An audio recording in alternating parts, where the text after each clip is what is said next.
जय हिंद दोस्तों, स्वागत है आप सभी का आपके अपने यूट्यूब चैनल जैकपुर पे। तो जैसा कि आप लोगों का प्री बोर्ड यानी कि प्री टेस्ट का एग्ज़ाम आप लोगों का 9 तारीख को होने जा रहा है और सबसे पहले आप लोगों का इंग्लिश का एग्ज़ाम हो रहा है।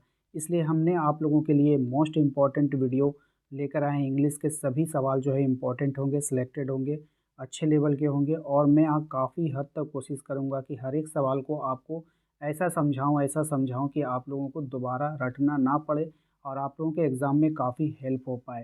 तो वीडियो काफ़ी इम्पोर्टेंट होने वाला है, शुरू से लेकर अंत तक बने रहिएगा और साथ ही साथ यदि आप हमारे चैनल पे पहली बार आए हैं तो चैनल को सब्सक्राइब करके घंटी वाले आइकन को ज़रूर प्रेस कर लीजिए ताकि आने वाली हर एक वीडियो का नोटिफिकेशन आपके मोबाइल पे जाता रहे। सबसे पहले सवाल पे देखिए, पूछा गया आपसे कि what did Lencho hope. Lencho को जो उम्मीदें थी, जो उसको भरोसा था, जो उसको उम्मीद थी, वो किस पे थी? तो रेन पे था, क्वाइंस पे था, गोल्ड पे था, ब्रेड बटर पे था। तो उसको तो बारिश पे भरोसा था कि बारिश अच्छी होगी तो फसल अच्छी होगी, है ना? तो उनको रेन पे भरोसा था। चलिए दूसरे सवाल पे आते हैं। कहा जा रहा है आपको where did Lencho live. Lencho जो था वो कहाँ पे रहता था आपको बताना है। तो ऑन द क्रीस्ट ऑफ ए लो हिल, ठीक है, याद रखिएगा। वो ऊपर रहता था, इतना बात याद रहेगा ना, ऊपर। तो ऑन का मतलब आपको ऊपर याद आ जाएगा। तो और कहीं पर भी ऑप्शन में आपको ऑन नहीं दिखेगा तो जहाँ दिखेगा वहाँ पे आंसर कर दीजिएगा। उसके बाद देखिए क्वेश्चन नंबर 3 में आपसे कह रहा है कि why did Lencho need money. तो लेंचो को जो है पैसे की ज़रूरत क्यों पड़ी थी? तो टू यहाँ पे हो जाएगा शो हिज फील्ड अगेन, यानी कि उसको दोबारा से खेत जोतने के लिए जो है उसको पैसे की ज़रूरत पड़ी थी क्योंकि उसका खेत जो है ना नष्ट हो चुका था ओलावृष्टि से। चलिए अगले सवाल पे आते हैं। क्वेश्चन नंबर 4 में कह रहा है कि how much money Lencho demand. Lencho ने कितने पैसे का डिमांड किया था ये आपको बतानी है। राइट आंसर हो जाएगा आपका 100 पीसोस। जैसे हमारे यहाँ रुपया चलता है ना, तो उन लोग के वहाँ पे जो है पीसोस चलता था। तो 100 पीसोस का लेंचो ने डिमांड किया था।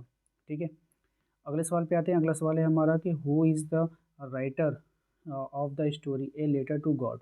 देखिए राइटर का नाम एकदम आपके एग्ज़ाम में आएगा तो अच्छे से आप लोग कर लेना, ठीक है। यदि आप लोगों को ट्रिक के साथ राइटर का नेम चाहिए तो हमें कमेंट बॉक्स में कमेंट कीजिएगा, हम आपके लिए स्पेशल वीडियोस बना देंगे। तो who is the writer of the story a letter to God, ठीक है।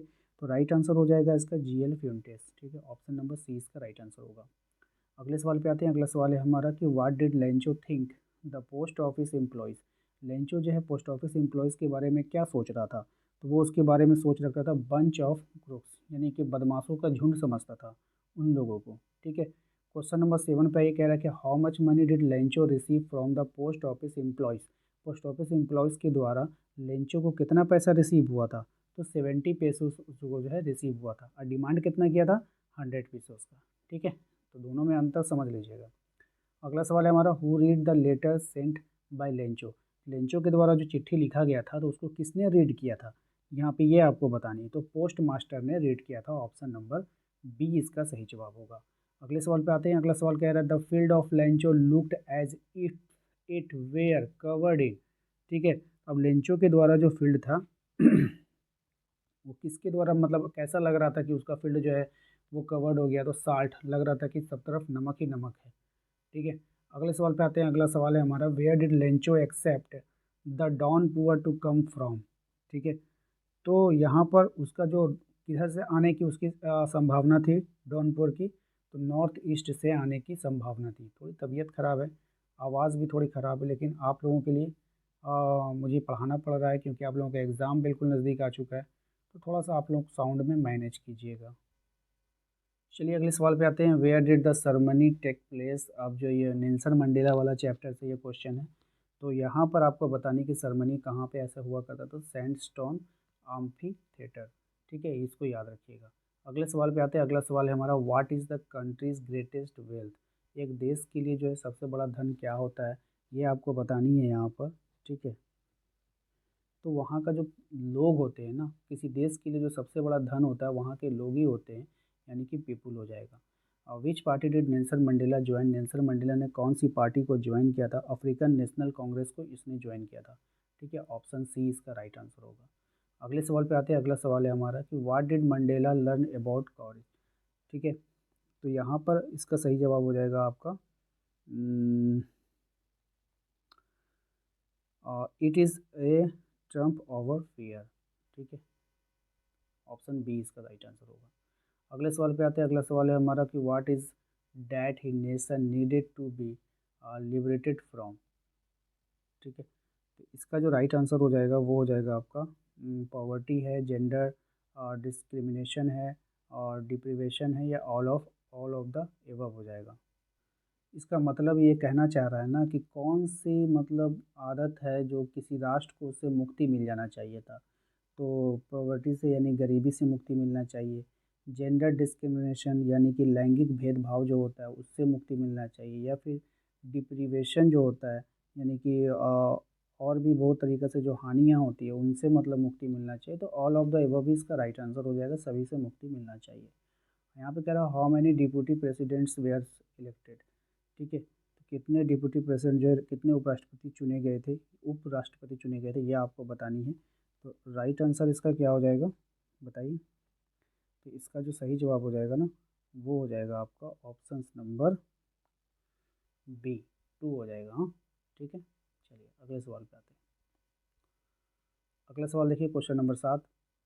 इसमें कहा गया है कि what change brought international leader to South Africa, अंतर्राष्ट्रीय नेताओं ने दक्षिण अफ्रीका में क्या परिवर्तन लाया, ये आपको बतानी है। तो एंड ऑफ अपार्टहेड, इसी का परिवर्तन लाया था, है ना। मतलब रंग भेद का जो दक्षिण अफ्रीका में जो रंग भेद का जो नीति चल रहा था, रंगों के आधार पर जो भेदभाव किया जा रहा था उसको ख़त्म किया था। दूसरा सवाल देखिए क्वेश्चन नंबर 8 में कि व्हेन वाज इनऑग्रेशन डे, है ना। तो यहाँ पे मतलब आपको बताने, इसका मतलब होता है कि स्टार्टिंग उद्घाटन दिवस ये कब मनाया गया था, मतलब ये बतानी है, ठीक है। तो ये आपको 10 मई को मनाया गया था, ठीक है। क्वेश्चन नंबर आते हैं हम लोग 9 पे। क्वेश्चन नंबर 9 में कह रहा है who is the daughter of Nelson Mandela. तो नेल्सन मंडेला की डॉटर का यहाँ पर आपको, नेल्सन मंडेला की जो बेटी थी वो कौन थी वो आपको बतानी है। तो उसका नाम था जिनेनी, ठीक है, ऑप्शन नंबर ए। नेक्स्ट है आपका who was sworn in as the first deputy president of South Africa. South Africa का जो फर्स्ट डिप्यूटी प्रेसिडेंट आपको बताना है कि वो कौन बना था। तो थम्बो मेकअबकी, है ना, ऑप्शन नंबर बी इसका राइट आंसर। चलिए अगले सवाल पे आते हैं। Who is the author of the his first flight. First flight का जो लेखक है वो कौन है। तो लियम ओ फ्लेहर्टी, है ना। तो ये कहाँ है भाई, ऑप्शन नंबर बी में। The lesson of his first flight about, किसके बारे में ये है। तो सीगल के बारे में, ठीक है, सबको पता है, कहानी आप लोगों ने पढ़ा होगा। What was the seagull afraid, ठीक है, सीगल को किससे डर लग रहा था। तो भाई फ्लाइंग करने से, उड़ने से उसको डर लग रहा था।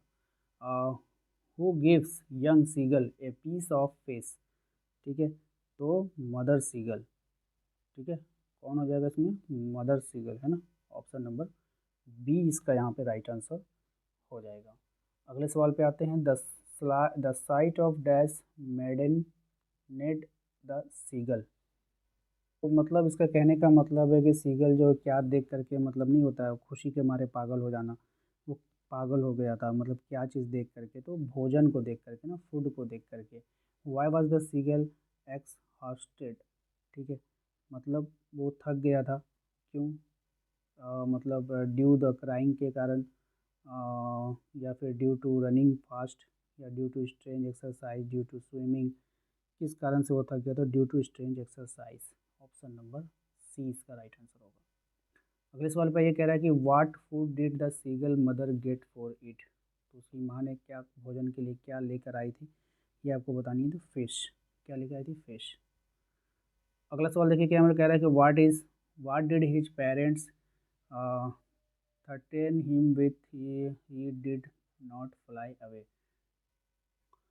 इसमें वो मतलब कहना चाह रहा है कि अगर वो सीगल जो था अगर उड़कर नहीं जाता तो उसके माता पिता ने जो है, उसके पेरेंट्स ने क्या सज़ा, क्या देने के लिए बात कही थी, क्या होता मतलब, तो उसको सज़ा मिलती, स्ट्रे विम, तो उसको क्या मिलता, सज़ा मिल जाती, है ना।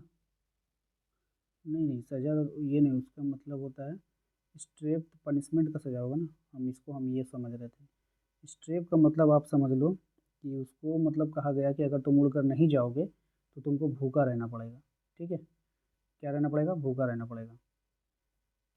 अगले सवाल पे आइए। अगला सवाल कर रहा था young seagull has dash brothers, उसके पास कितने भाई थे। तो ये आपको बतानी है, तो 2 हो जाएगा, ऑप्शन नंबर बी। नेक्स्ट है आपका where was the young seagull left alone, ठीक है, तो राइट आंसर हो जाएगा इसका ऑप्शन नंबर ए, लेज। क्या हो जाएगा, लेज हो जाएगा। ठीक है, युवा सीगल जो था, जो उसका यंग सीगल था ना, उसको कहाँ पर अकेले छोड़ दिया गया था, तो लेज पे अकेले छोड़ दिया गया था।